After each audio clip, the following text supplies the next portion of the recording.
Hello everybody, I'm Emma, I'm the Programme Manager at Writing on the Wall, and welcome to WoWFEST Lockdown. We're into our final events, and what a wonderful few weeks we've had. We've still got a few more to come. Tonight we've got this event obviously, and then we've got Drill Minister speaking from the streets tonight. He's currently on lockdown here in Liverpool and is an important voice for an often overlooked generation. You'll be joining us on our YouTube channel, not on the Facebook, from 8 o'clock. We'll post a link for you all afterwards. Then on Sunday, we have our final two events of the festival. A Call to the Arts is at 6 o'clock with Jeremy Corbyn, and we'll be looking at why the arts and creativity are more important than ever right now. And then to finish up, we've got longtime friend of WoW and renowned poet Levi Tafari, and he'll be closing us out at 7:30 on Sunday. The festival is free, but you can make a donation if you'd like to. There'll be a link in the comments section. All our donations are split between Fans for Food Bank, South Liverpool Domestic Abuse Service and WoW. And tonight, we've got our event with brother and sister Francesca and Raoul Martinez. Francesca is a comedian, writer and activist, and she'll be joined by her brother Raoul, a philosopher, artist and award-winning filmmaker. Just to keep us on our toes, they're going to be introducing each other this evening. So can we give a huge welcome to Francesca and Raoul, please? Hello. Hi. It's so good to join you at WoWFEST. So a line about my brother. He wrote an amazing book in 2016 called Creating Freedom, but I am his sister, so you probably think I'm obliged to say that. But Stephen Fry also called it his book of the year, and he's not related to him, so there you go. Okay, well, my wonderful sister probably doesn't need an introduction for many people, but she also wrote a book, this wonderful book, which I took the trouble of bringing here for you all. It's very touching. It's about her life, it's about politics, her career as a comedian, but also how she's got far more involved in activism and many other things. She started writing it when I was about 80% of the way through my book, and yet she finished before I finished mine, so I still harbour some resentment there, I think. You made me look very bad, Raoul, by actually bothering to get a copy of my book. If you're going to plug a book, I think you should put the effort in. Well, there you go. I've been shown up for the poor sister I am. We are both delighted to be speaking to each other. Raoul, obviously there's so much to talk about. This is one of the most important moments of, I guess, any generation faced. I know we were saying that before, like what a huge moment this is for humanity. And I think the crisis has really shone a very stark light on just how broken our current system is. I mean, I think a lot of people before the crisis would agree that this system is very problematic and doesn't serve the majority of people. But I think what this crisis has done is really shone a very stark light on just how broken it is. I know during lockdown, I felt like I was in some kind of, well, I still do, I feel like I'm in some kind of dystopian movie where the, wealthy get to self-isolate, and that's a privilege afforded. They can stay at home in their safe bubble and, stay clear of the virus. And the poorer people have to go and risk their life and expose themselves to a potentially deadly virus. And it just struck me like that really is kind of a two-tier society in a very blatant way. That, safety and isolation is not something that is afforded to all of us, sadly. And just on a personal note, I was actually due to open my first play at the National Theatre the day before we were closed down because of the corona crisis. And my play explores the human cost of austerity. And it felt like, you know, was it a neoliberal ploy to shut the play down? No, because of course, life is not about me. But it was very strange timing because I'd been working so closely with this play which detailed the cost of austerity. And of course, the 10 years of austerity that we've had has really hampered our chance to respond effectively in any way to this crisis. And I'll let Raoul jump in there. Yeah, well, of course, I agree basically with what you're saying about it's exposed the very stark class lines within society and the forms of privilege that exist. And many of the, it's hard not to notice that many of the highest paid professionals in our society are staying at home, and yet the sky hasn't fallen in. And the ones that we're really depending on are those often earning minimum wage and in many parts of the world below. You know, that's an important lesson about the most valuable members of society are often the least appreciated, the ones that essentially we sacrifice. It also highlights where profits come from. You know, it's not from those at the top of society. It's from workers everywhere going in and doing the absolutely crucial work that all of us depend on. But even on the terms set by, you know, traditional narratives of national security and national interest, we've just seen a monumental failure of this government, or the US government, of many governments. So let's take national security. For decades, experts have been warning that a pandemic of this kind is inevitable. It's not a matter of if it's going to happen, it's when it's going to happen. And they have pointed out repeatedly that we are woefully underprepared. Just in 2019, the British government received a report which highlighted a pandemic as the most serious security threat the country faced. And that it, you know, once it comes, tens of thousands, if not hundreds of thousands of lives would be jeopardized. Now that was ignored, as were the warnings that our healthcare system was underfunded, not fit for purpose in terms of handling such a crisis. I mean, that's a huge failure. So instead, where were the priorities of government? Well, they were cutting public services. They were spending in the region of £200 billion renewing our nuclear deterrent system.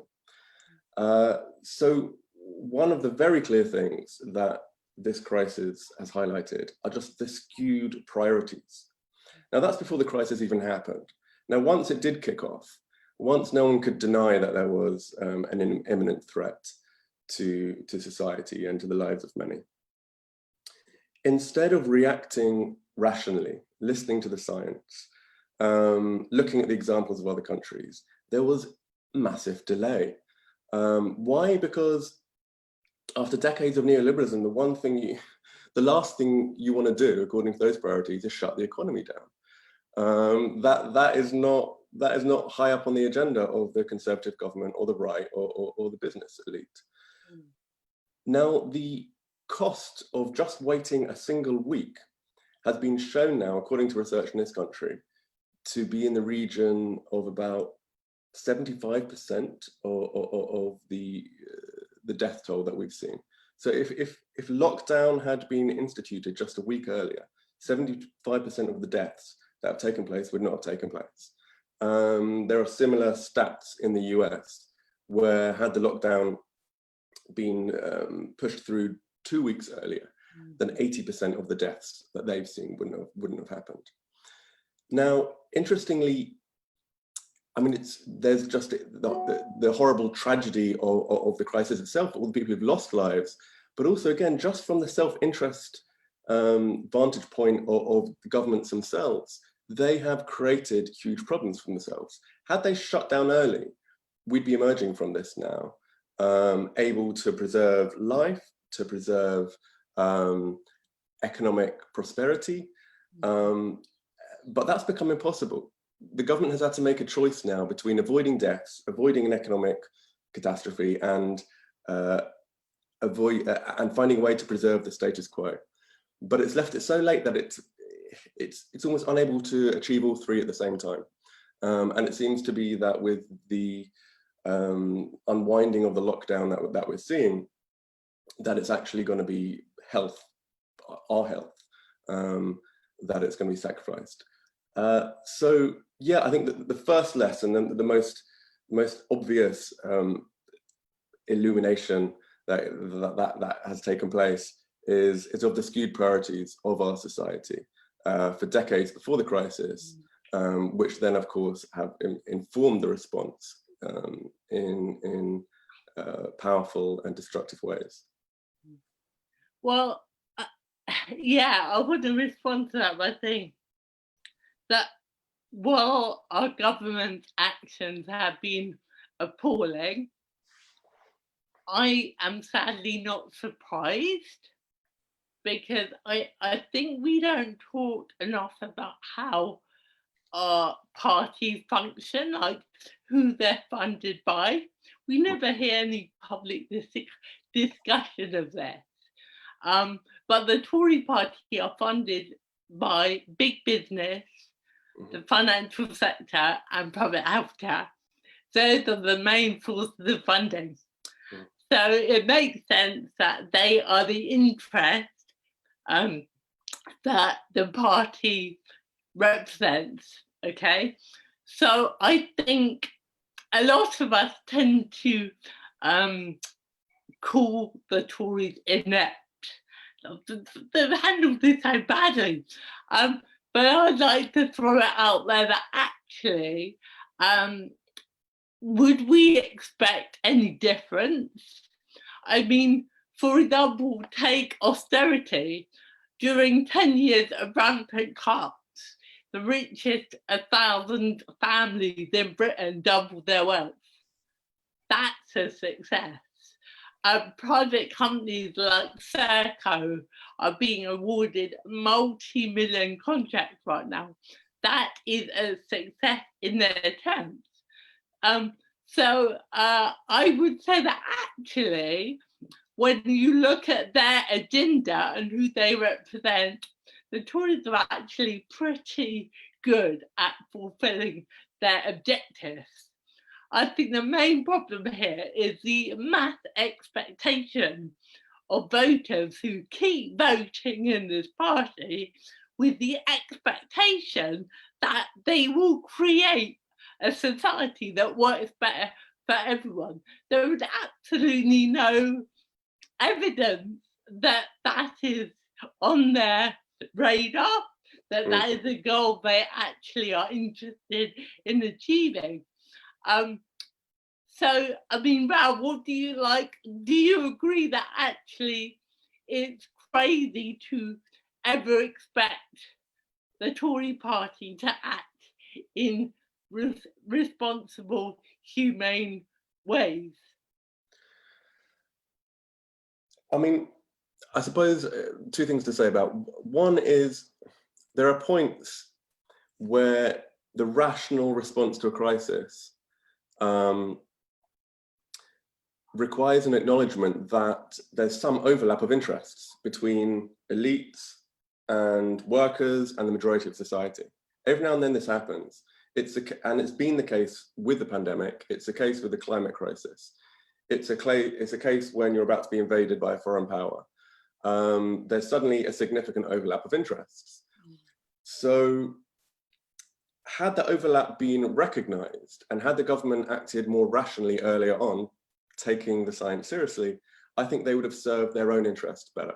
They would have not have had to pay millions of us billions of pounds to stay at home and not work. which is, again, is not high up on the priority of any Tory government. A temporary, universal basic income, essentially. So I don't think they have handled it competently.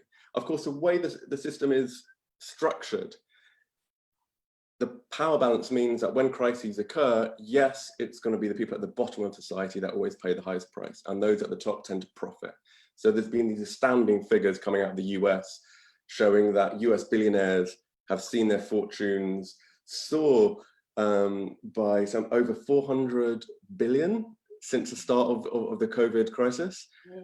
Which is just, I mean, that's just theft on a grand scale. I mean, that should not be allowed. I can't help contrasting that right now with the tragic case of George Floyd, the unarmed, innocent black man who was killed in Minneapolis, and the riots that are taking place there. Apparently, the city there is calling a state of emergency because of looting and other forms of disruption taking place. And you think, hang on, what looting should we really be concerned about? What is the value of what's been taken in Minneapolis compared to the 430 odd billion that somehow has gone from our pockets to the richest people on the planet? So yes, the system is structured that way, that the wealthy, the powerful tend to benefit. That's not to say that those in control are acting even in their own self-interest in a rational way. I don't think they have been. And one area I'd like to kind of take discussion, and maybe later I can address some of these points, is simply looking at the climate crisis itself and using this as an analogy. Every crisis throughout history seems to have a kind of two phases to it, a phase of denial and delay, and we've certainly seen that with the COVID crisis, which doesn't actually serve the interests of the elites that engage in this denial and delay. And then there's action.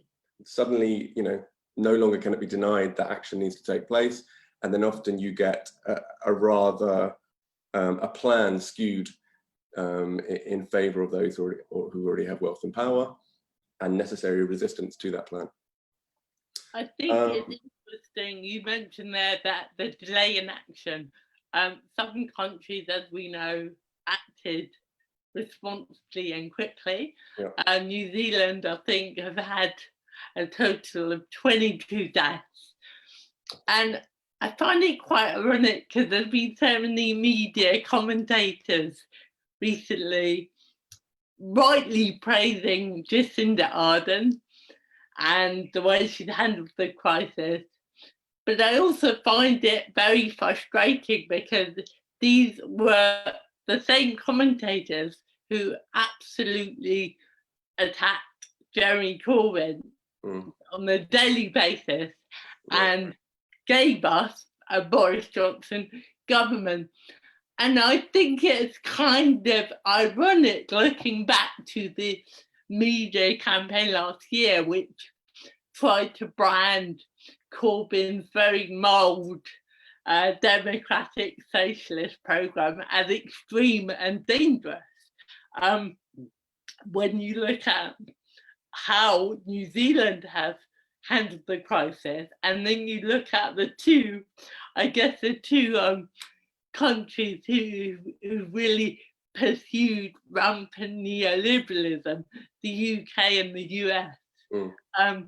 And they rank number 1 and 2 with the highest number of excess deaths in the world due to coronavirus. And I think it's very interesting that we live in a society where our media and the elite interests who run most of it have somehow convinced us that a system built around maximizing short-term corporate profit is better placed to serve human needs than one built around maximizing well-being and health.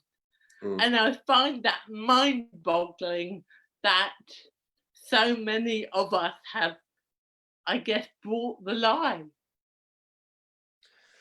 I think we have brought the lie, but I think, as always, when you have a major crisis, there are opportunities. I think one of the most powerful kind of psychological aspects of the crisis is just how quickly things changed, how quickly the story changed, how quickly the impossible became the inevitable to avoid the unthinkable.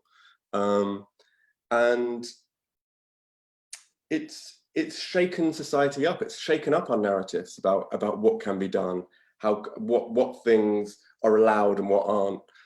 The notion that you could shut down the economy, tell the majority of workers to stay at home, that people would be paid to do that. I mean, just last year, that sounds like Fantasyland stuff.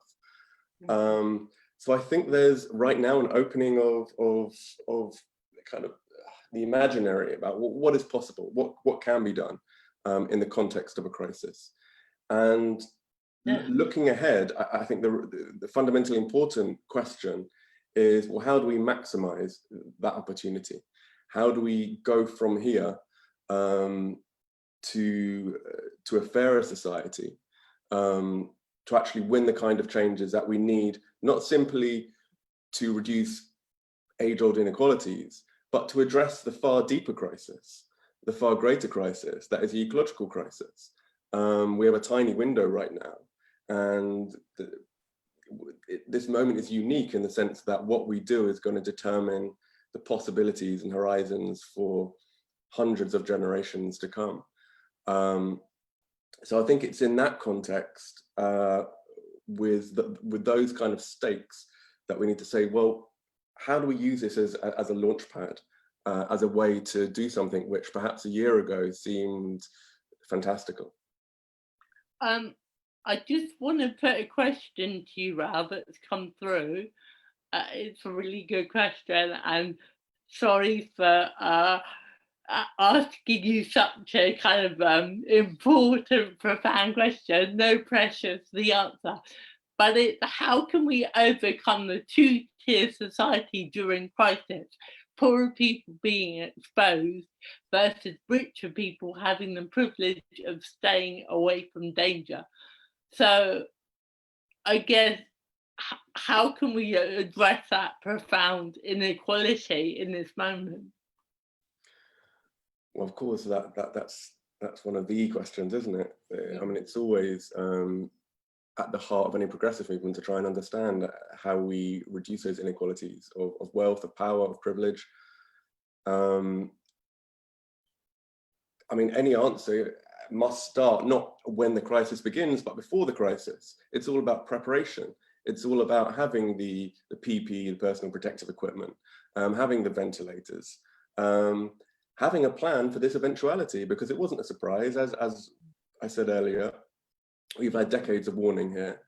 So simply urging our governments, urging our leaders, educating ourselves about the risks and the rational, just responses to those risks. In the end, the answer is always going to be organization. It's about working people, concerned people, progressives anywhere who care about our collective survival, care about justice, care about exploitation, coming together and making demands. We've already seen in this crisis that it works, that at every stage of the government response, public pressure has forced concessions, has forced the government to act in a more just and more rational way. That will always be the solution. So someone said something like, capitalism is incapable of responding in times of crisis, and you always need socialism. Right. I think if you unpack that, that's basically saying that capitalism can't, I guess, take care of people when we need it to. And if that's the case, why is it our normal go-to dominant system?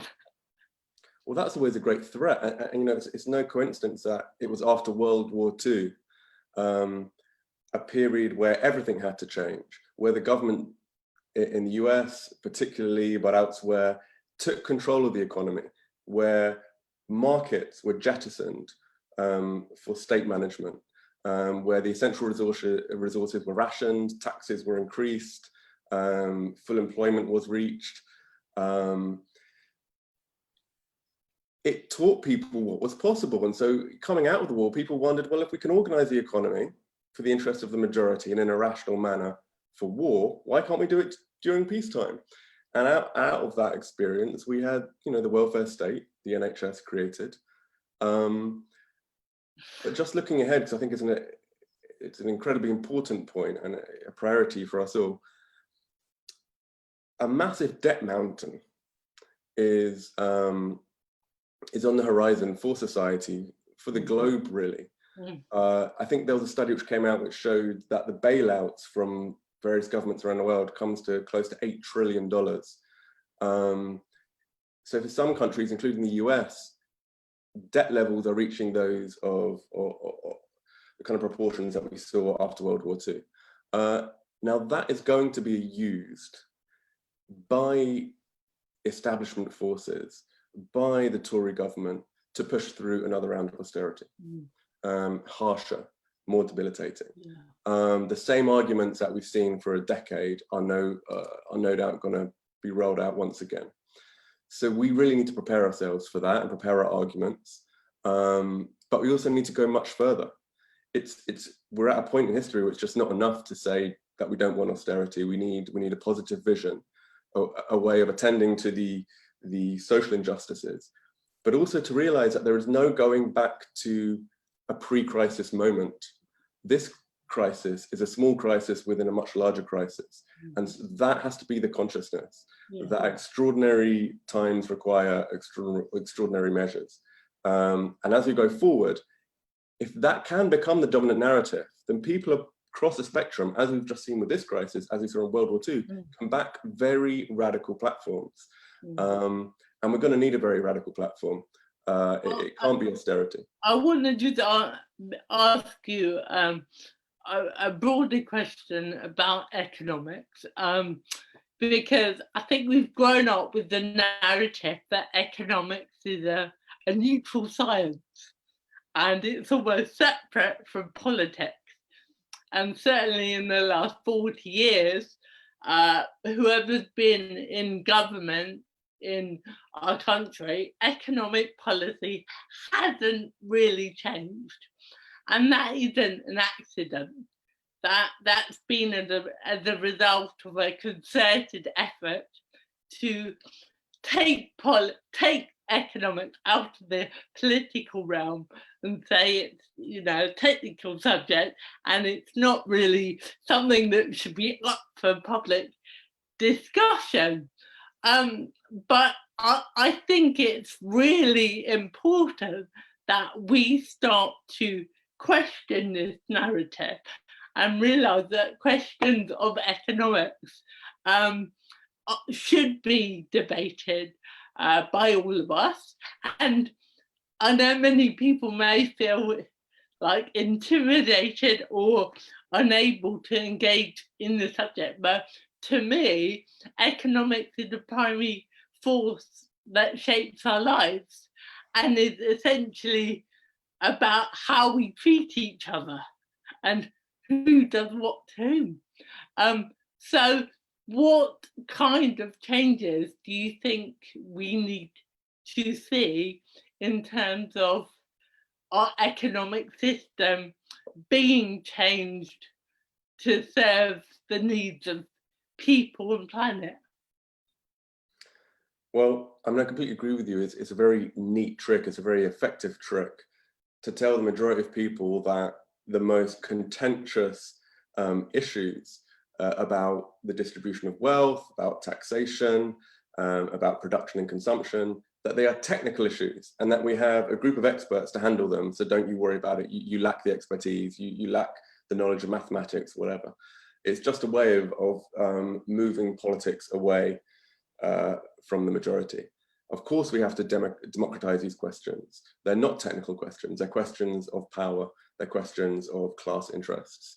Now, as you were talking, I was reminded of a quote, and it's been attributed to many people, so I'm not sure who to attribute it to, but it gets to the essence of the madness, I think, of the dominant economic paradigm when it says that to believe in perpetual growth on a finite planet, you either have to be a madman or an economist. And it really isn't too much of an exaggeration. And looking forward about the kind of system we need to create, I think, like in any major crisis, whether it's World War II facing fascists, whether it's this pandemic, or looking ahead to how we deal with the ecological crisis, you start from the crisis and you work back to what the crisis demands. What kind of policies are necessary to meet the demands of that crisis? And with the ecological crisis, we have to first and foremost reduce the amount of material throughput that runs through the economy and exits as waste. The scale of the economy has to fit within the ecological boundaries of the planet.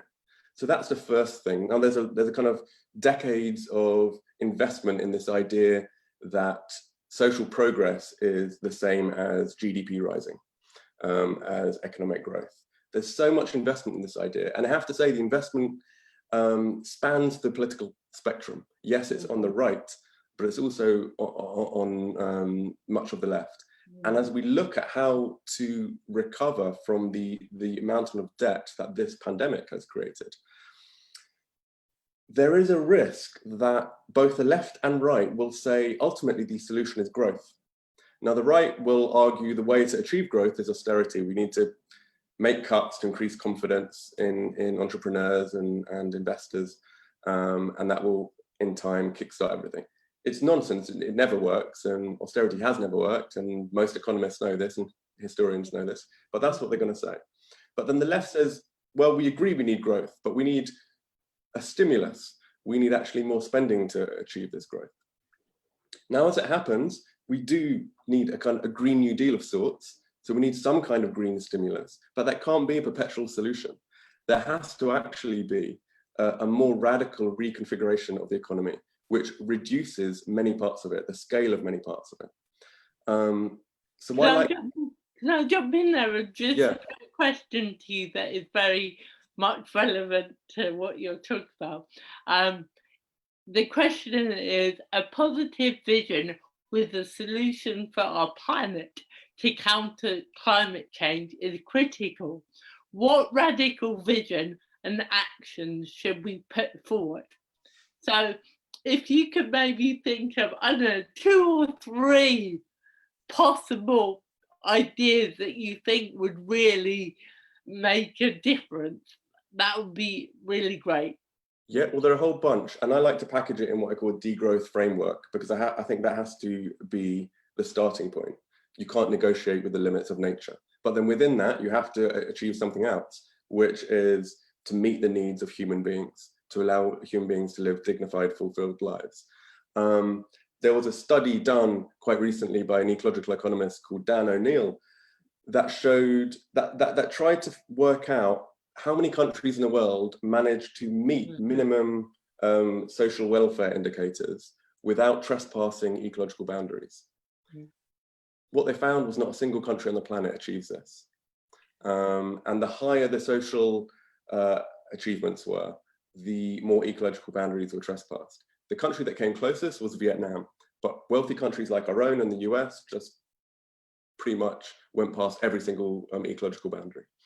So that should be the starting point. But then within that, to make it work, to show that there's a massive difference between degrowth and austerity, because some people say, well, that's just the same thing, isn't it? You're arguing for austerity. It's not.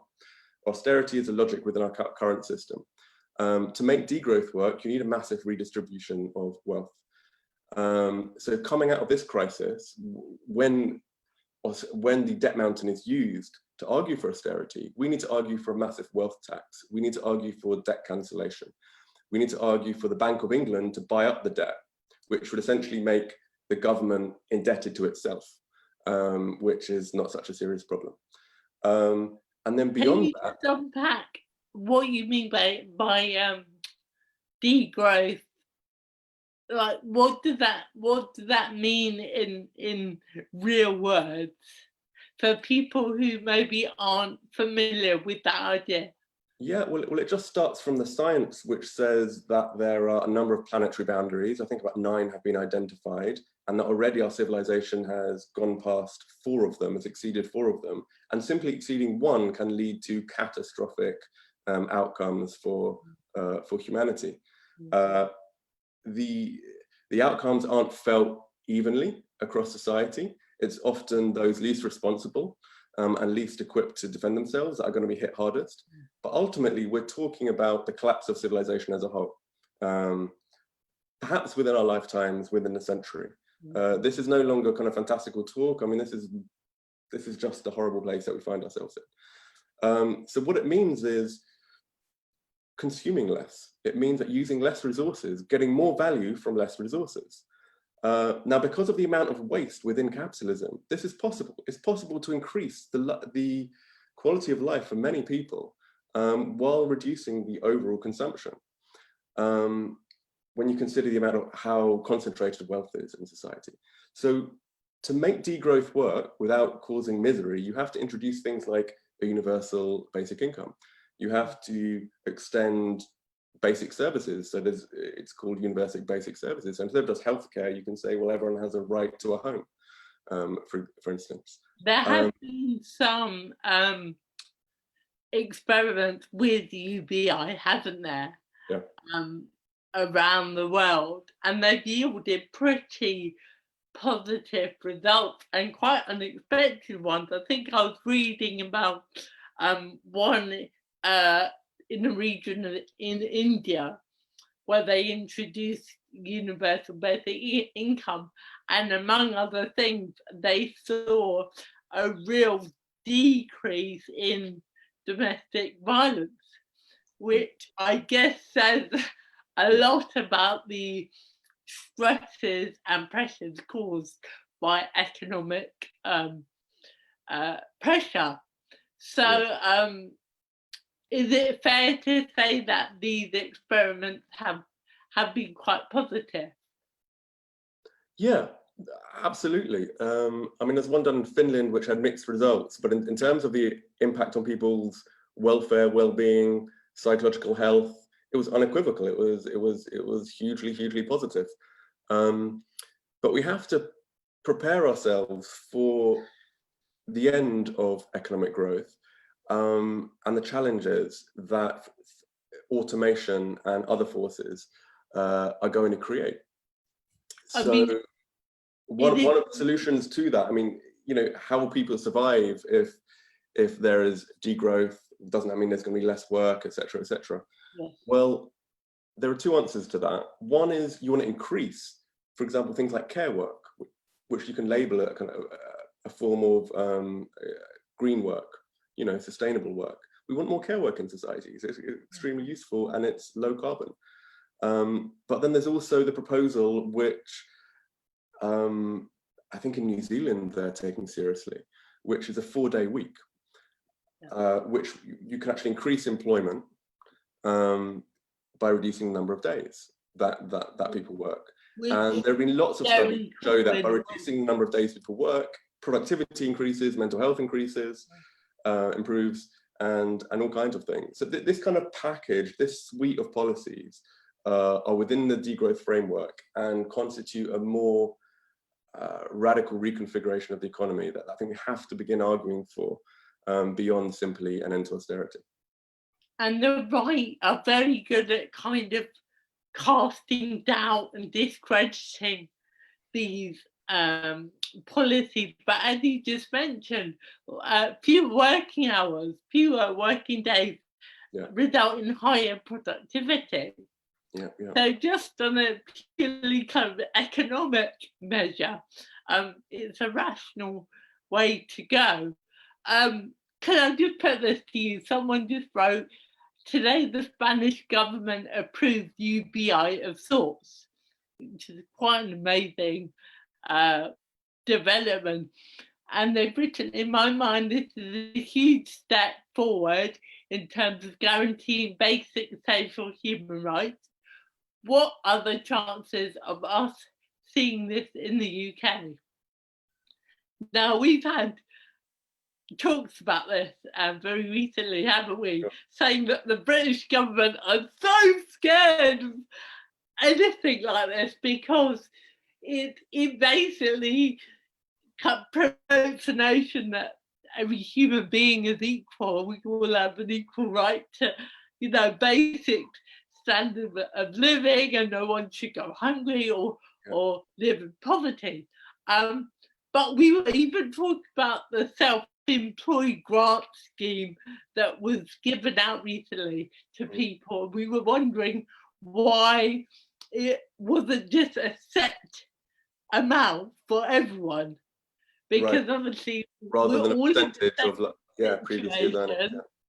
And for those who don't know about the scheme, basically the higher you earn, the more you can get paid, and the lower you earn, the less you will get paid. And it even works out that if you've actually very low, you don't get anything. So I think our government are very, very nervous of any policy which kind of sets out this idea that we have an equal right to basic standards of living. Of course, and you know, in Spain right now, the government is a socialist-led government.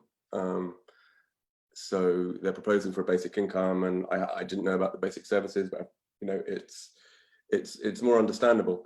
I think, look, with our current government, it's unlikely, isn't it? That's not going to be in the, especially after the billions they've paid out during this pandemic, that's not going to be high up on their priority to extend those kind of services. I think the only way to achieve the kind of changes that I've been talking about, that many others have been talking about, is to change the national and indeed the global conversation so that we recognize the scale of the ecological threat. Once that happens, remarkable things happen, remarkable changes take place. Again, I keep saying, you know, let's look at what sort of changes were implemented during World War II. You know, free marketeers suddenly supported the state takeover of many industries, right? There were limits on the amount of profits that could be made. There was the largest historic mobilization of resources that the world had ever seen. We've seen during this pandemic that the economy can be shut down. What does that teach us? Sometimes there are more important things than economic growth. The dramatic reforms that I've been talking about, I think can only happen and will only happen when it's framed not simply as a matter of social justice, but as a necessary step to preserve all of our futures.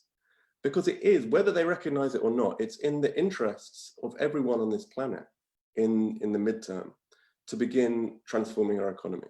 This is not a matter of ideology. Of course, all these issues and how burdens and benefits are distributed, those are intensely political issues.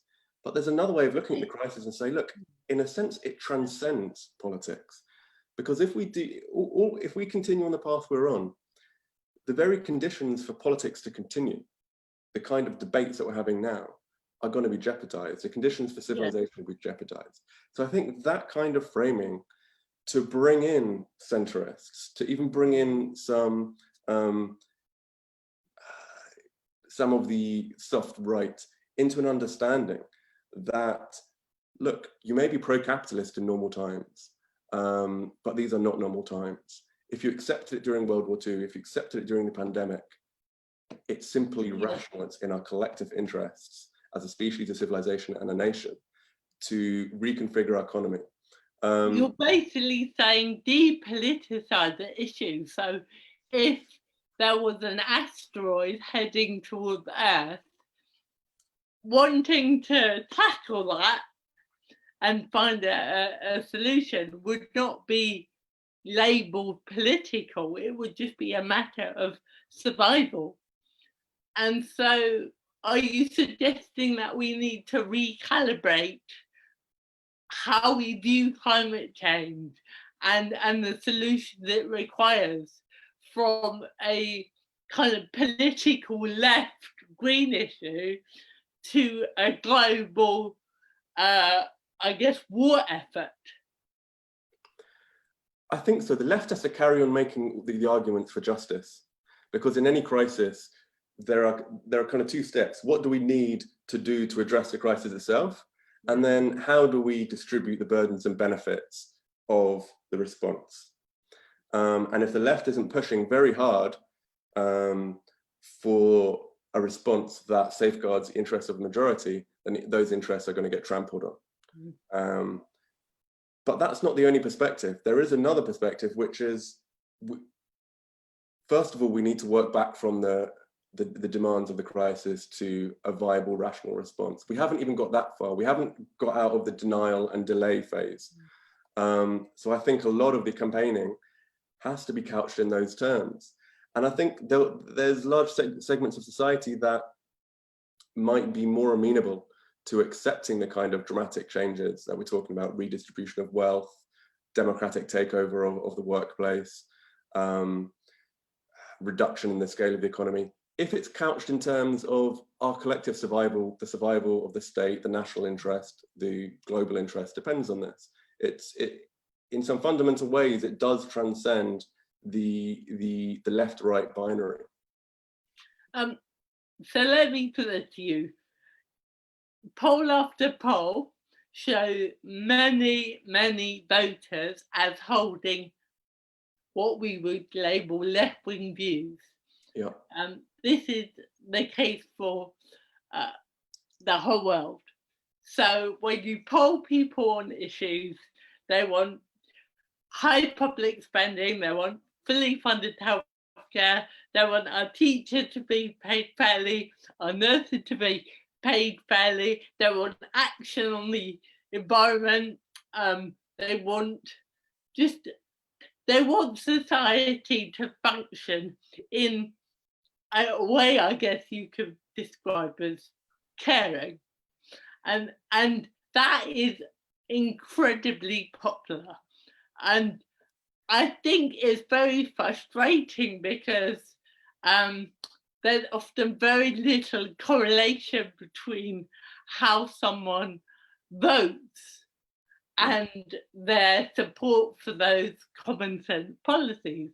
So I think there was a recent study in America that showed 70% of voters were totally unrepresented by their choice of candidate. Now, we can talk about why this is. I think the media is a huge part. Because time and time again, we've just seen it with Jeremy Corbyn and Bernie Sanders. If you're a socialist candidate, you are relentlessly smeared. And they don't really attack the policies because these policies are very popular and based on common sense and therefore very hard to discredit. So instead, they try and discredit the individual. Yeah. So time and time again, we have the narrative that, yes, a lot of what Corbyn says is sensible, but he's not the right person, or we're not ready for it. Same with Bernie Sanders. So I would kind of ask you, the media and the bias of the media and the corporate interests of media owners are clearly a huge obstacle in getting people actually to vote in line with their core instincts. How can we address this? Because obviously, these policies do have a lot of support, and I think most people do care about each other and the planet. It's just that it's not translating in how they vote. It's a big problem. I mean, it's a lot easier to kill a personality than it is to kill an idea. So, you know, they're not stupid. The establishment forces that want to preserve their privileges and power. Over the last 4 years, we saw very effectively how they targeted the qualities, the values, the credibility of one man. They didn't spend much time deconstructing his economic program, because it was a serious, rational program with immense support from a lot of economists. And the public. And the public in much polling. It's precisely what the country needs. And I actually think it's not so much the policies that the establishment was most fearful of. It was a new way of doing politics, a way of doing politics which brought in millions of people in this country, engaged them. So it's movement-led politics instead of parliamentary politics. Now that's a huge threat to any power system, right? That's the real reason I think that Bernie Sanders in the US and Corbyn in the UK were so viscerally resisted and attacked. It's not simply the ideas they represented, but it's the methods that they were inspiring. Truly democratic methods in which people feel that they can impact the outcomes in their society. That is a very threatening development for those who have got very used to engineering consent, managing democracy, preserving the illusion of choice and freedom while actually growing their wealth each year and essentially allowing concentrated wealth to overwhelm the principle of one person, one vote. So how do we get beyond that? Well, it's the same strategies always. It's very difficult when the means of communication are controlled by a handful of billionaires and a subservient national broadcaster. That has to be challenged, and of course, festivals like Writing on the Wall and others, and news channels online are doing really important work in that respect. They're spreading different ideas, alternative ideas. But I would come back to the importance of framing our demands in the context of the global ecological threat, which does change everything. And the establishment has its head in the sand. On our default path, and you know, they're not stupid, they must know this.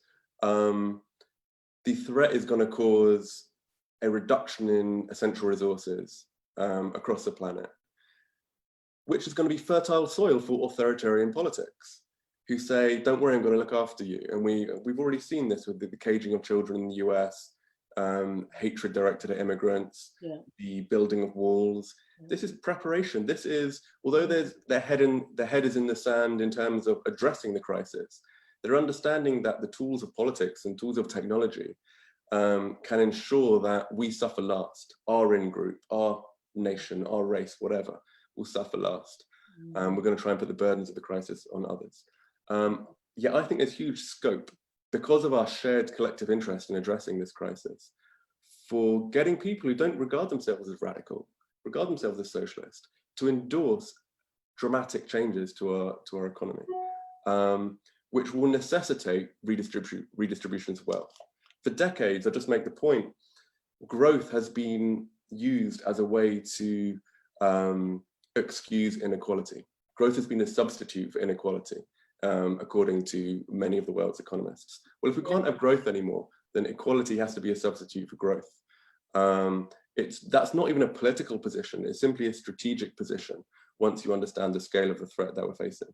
And also, if people die due to economic policies, such as austerity, and we've had studies which have estimated over 130,000 people in England have died, that they're somehow put in a different category, aren't they? Yeah. Like it's as a result of economics, and it's a shame, but that's the way things are. Sure. Do you think we need to kind of remove that disconnect? Yeah, if you can shape how people define and think about violence, you have achieved something significant politically. When 130,000 people die from austerity and people don't view that as a violent act, as essentially the economic murder of over 100,000 people, that's very handy from the point of view of those who have implemented those decisions. But of course it is violence. Of course it's violence.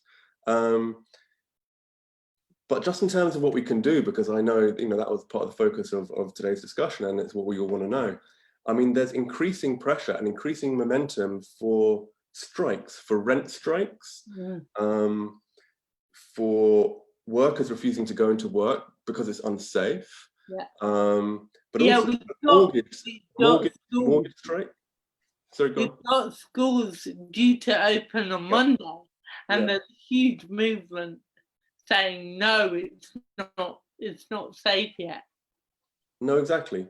So there are some valuable lessons to be learned, and in a sense, opportunities that have arisen from this crisis. They've exposed the power that normal, so-called ordinary working people have. Our whole society depends on so-called ordinary working people. They have immense power. It simply is latent until we organize ourselves, until people come together and make demands and are willing to back them up with strategies such as strikes. And that's why you said earlier that what they are so scared of is movement-led politics. Yeah. Because I guess that threatens to stray into the area of a real democracy. I don't think what we have can really be called a democracy. Would you agree? Well, it's a very, very impoverished form. It's formal democracy, but it's stage managed. It's like a magician offering you, pick any card you want, but they've kind of, in the background, they've arranged already. They know which card you're going to pick. We get to participate every 4 years by marking a ballot, but the major industries, the major financial interests, if they're not already essentially part of the government because of the revolving door between big business and government, then they are engaging with them regularly through lobby groups. They're using think tanks, they're using party funding, all mechanisms which aren't open to the majority of people and the interests of the majority. So yeah, that's always an uphill battle, and that's why it's a very impoverished form of democracy. I mean, a number of academic studies have come out looking at the US, which say, well, it's not democracy, it's an oligarchy. When you look at the correlation between policy and the interests of the majority and the opinions of the majority aren't, as you said, they're not represented. So that's a very strange kind of democracy. Can I just jump in with a question? Yeah. Which is, can capitalism be reformed into a fair society? Is this not just naive, hopeful thinking? How can socialism be achieved? Go. Capitalism has two unfortunate tendencies. It depends on perpetual growth, right? It's set up to expand over time, and it's created societies and a culture, if you like, that celebrates that. So it grows over time, but it also concentrates wealth over time. Without the reach of democracy kind of interfering with the logic of wealth concentration, it just naturally happens, given the structures, given the power balance that capitalism designates. So when you look at the crisis ahead, when you look at the demands of the ecological crisis, you realize we have to reverse the two most fundamental logics of capitalism.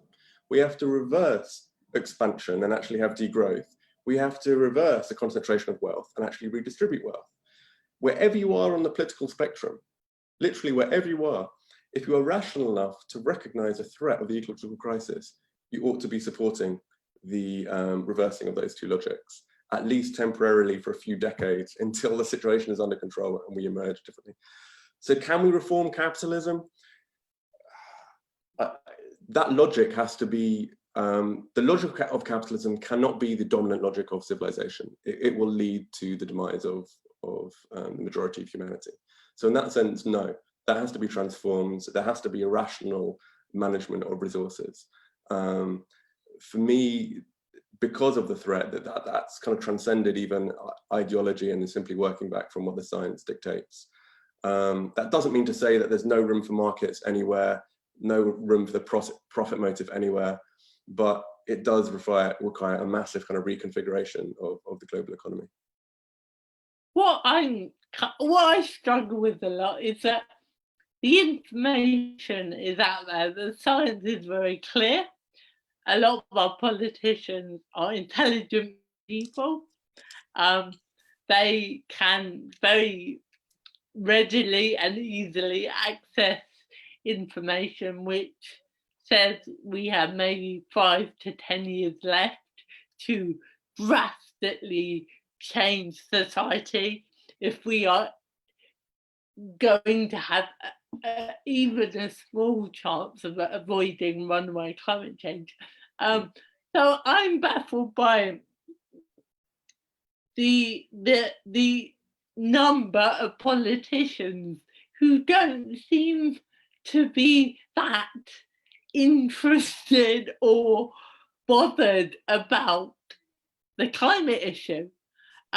Because I do think from a rational perspective, it should be the number one thing on our agendas because it threatens all of our future survival. So, and I think even in the so-called left or centre areas of politics, I think it's still often viewed as a side issue. And I don't quite understand why there isn't more political urgency around it. Like, what has to happen? I think what has to happen, kind of the biggest interruption in that kind of collective state of denial that we've seen at the level of our politicians and our governments occurred with the school strikes early last year and with Extinction Rebellion. They were effective strategies. They, for the first time, I saw the BBC and other media outlets covering it in serious ways, giving substantial airtime to the issue. We need far more of that. We need far more of that. But again, looking back over crises, Neville Chamberlain, not just Neville Chamberlain, but many of the world's leaders completely underestimated the threat of Hitler and fascism, to the point that they collaborated in the breakup of Czechoslovakia, and they engaged in business. They pretty much accepted. They didn't want to confront the threat. They didn't rationally assess and respond to the threat. We saw that with the COVID crisis. There's always this phase of denial and delay. And often the way out of that phase is popular uprising. It's popular pressure. And that's what we need more than ever before. And once you reach a tipping point in kind of the mass consciousness, because we have these are the right arguments. The threat is real and the world scientists are agreed on that. Then radical, rapid change is possible. That's one of the most inspiring things to take from. Yeah, and I think one positive from this crisis has been a real kind of visibility of just how connected we all are. Right. Transcending borders, languages, cultures, religions. We are one human family on one planet. And this crisis has really highlighted that fact. Yeah. And it's also brought home and made very real the kind of reality of a crisis, which I think in one sense could be some positives could be taken from it, because I think part of the battle of tackling climate change is the ability to imagine a future threat. So for many people, it doesn't seem an immediate threat. It's not like, how am I going to pay my bills or pay my rent or feed my kids? It's kind of lurking somewhere in the future. Yeah, of course, that's not true for everyone. It is an immediate threat and a very real threat for some of us globally in the global south. And yes. But I think for a lot of people, there have been threats that appear much more vital and concerning. And what I hope this crisis may help with is that sense of like, oh, okay, well, I can imagine food shortages, empty shelves in my supermarkets, or a time when I'm not allowed to fly or go on holiday. So it's made those kind of situations a bit more real. It's interrupted the expectation, which is very natural and powerful, that tomorrow is always going to be like yesterday. Yes. It's not the case, and we have to think rationally about our priorities. Of course, if as is the case for many people, you're struggling to put food on the table, you're struggling with very immediate crises of your own with your family and with yourself, you're not going to be thinking about the collapse of civilization a few decades away. But I suppose what I'm saying is addressing those needs can be couched in a narrative which is going to make it far more likely that we achieve the sort of social justice policies that we desperately need. By transcending simply the traditional social justice arguments. They're part of it, but this is a unique moment, and we can use that uniqueness and the overlap of interests to our favor.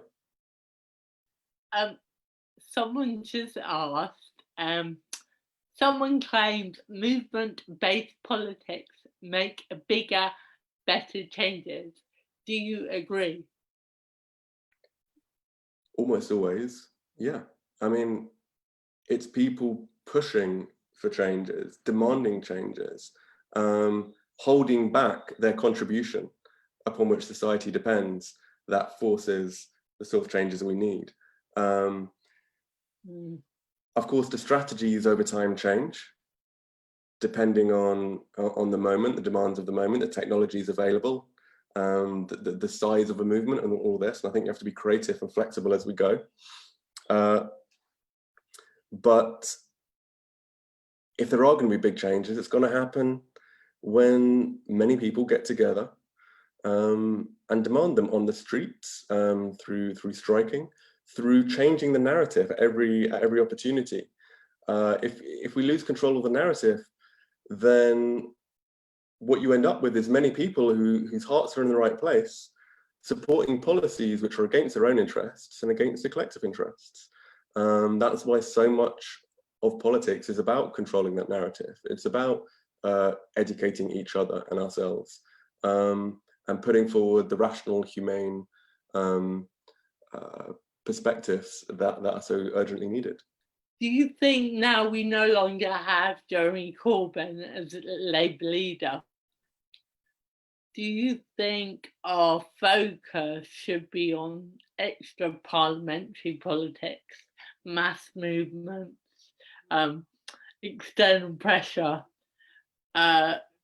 movements like Greta Thunberg's school strikes, because we don't have a leader who, I guess, represents these politics and this alternative hope that so many of us felt with Corbyn. Obviously, I think we'd all agree Keir Starmer would be preferable to a Boris Johnson government. But if we're saying that we had maybe 5 to 10 years left while we can act, in the hope of actually having an impact, where should our energies go? Because Labour doesn't seem to be the natural answer at the moment for progressive green politics. No, but I mean, you're absolutely right. But it's still the most receptive electoral vehicle out there. But the answer is always everything and both. Even when Jeremy was leader, it was incredibly important to strengthen and energize a movement, both to create the space for him to move into in terms of his policies. The Green New Deal didn't come out of nowhere. It was on the back of a lot of activism and work over many years. That's always the case. So you need a movement to create that space and then to hold leaders to account. And I don't think that's changed. I mean, what has changed is we have a leader who is not part of the movement, who's going to be less receptive. But nevertheless, it's about building up resistance. It's about getting people involved in the movement who wouldn't normally think about being involved in this kind of movement. So having a range of arguments, in a sense, lowering the threshold for that involvement, because of the reality is that there's a massive overlap of interests right now that we can exploit for progressive change. But also engaging and pressurizing the Labour Party more than we ever have done before, because they will move where the wind blows. If that space is created through popular resistance and creativity, I've no doubt that they will move into it, given enough pressure. You seem to be advocating a real kind of unified approach to the climate crisis. So you seem to be saying, look, it may be that we disagree on these topics and that we have different views on these areas, but we can unite around the fact that we are all human beings sharing this planet and we all need the same things to survive. So in a way, are you trying to, I guess, break down traditional political differences and really call for a gathering around this issue which transcends every other issue, really? I suppose I'm saying when there is an objective overlap of interests, both within countries and between countries, let's point that out, let's exploit it, let's recognize it. If you go up to someone, it's not enough to be right. I think the left generally, in its assessment of historical injustices, the way capitalism works and sort of changes we need, they're right. We've been right for a long time. But if you go up to someone and say, essentially, your worldview is wrong, you voted for the wrong people, blah, blah, blah, you create immense psychological resistance. They're not probably going to want to listen to what you say next. But if you say, look, it's okay. You've got your view there, I've got my view here, but there is a massive overlap of interests. And in times of emergency, it's not about ideology. It's not about what we normally think would work well. As history has shown, in response to massive crises, people from all walks of life and across the spectrum begin to support the policies that are necessary to achieve collective goals. I think there is some potential in that framing and that narrative for bringing large centres of the kind of centre ground on board. There's always going to be resistance. There is no easy way to changing society. And there's probably the need for a variety of tactics and messaging. But I think this has probably been maybe underappreciated as one potential approach. Well, I guess this crisis has provided us with opportunities to recognise our global common identity, to transcend borders, to fight for more humane values, and to acknowledge all the things that are more precious than economic growth. And on that note, I'd like to thank WoWFEST for giving me the opportunity to talk to my brother. We talk all the time, but we're not usually watched by people. I do hope viewers out there have enjoyed it and have found some of it useful or interesting. I'd highly recommend reading Raoul's book. It expands on many of the issues that we've covered today. Although my book is funnier, so if you want to laugh, I would say read his book and then read my book. But thank you, Raoul, and thank you to WoWFEST for having us. Yeah, thank you. It's a fantastic festival and honoured to be part of it. Well, thank you both so much. I say this, but I keep making notes and I'm like, I've just got to remember this going back. Thank you, Francesca, and thank you, Raoul. As they both said, well, as Francesca said, you can get both of their books, What the Fuck is Normal and Creating Freedom. If you can get them from an independent bookshop, then even better. What a great event for lots of food for thought. Like I said, I keep making notes. I think everything in the festival almost kind of makes my brain go into overdrive. Couple of things before we get going, before we leave you, before we get going, we've already been going, is that we've got Drill Minister over on YouTube. There'll be a comment, there'll be a link in the comment section, or if you go to YouTube and just search WoWFEST or Writing on the Wall, it will come up there for you. He'll be live from 8 o'clock. Really important, exciting event for us this evening. Like I said, we've got Jeremy on Sunday, Jeremy Corbyn, and then Levi Tafari closing us out after that.